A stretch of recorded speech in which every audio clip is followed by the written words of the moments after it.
Moving on to global update, the World Health Organization says the risk of new wave of COVID-19 cases is growing in Europe. Meanwhile, Chinese ride-hailing giant Didi Global made $68 billion in its debut in New York Stock Exchange.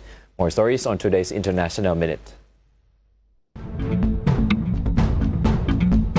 COVID-19 infections have risen by 10% in a week in Europe after 2 months in decline, and the risk of a new wave of cases is growing, says the World Health Organization.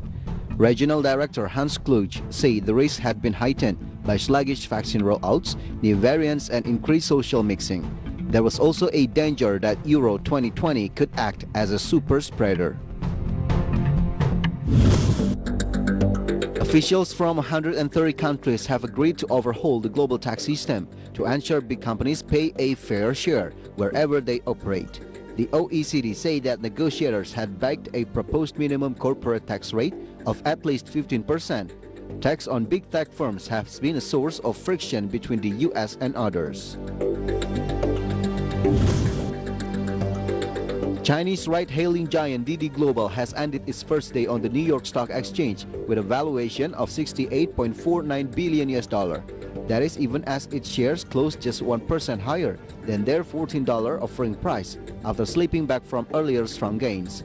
It was the biggest listing in the US by a Chinese company since Alibaba's debut in 2014.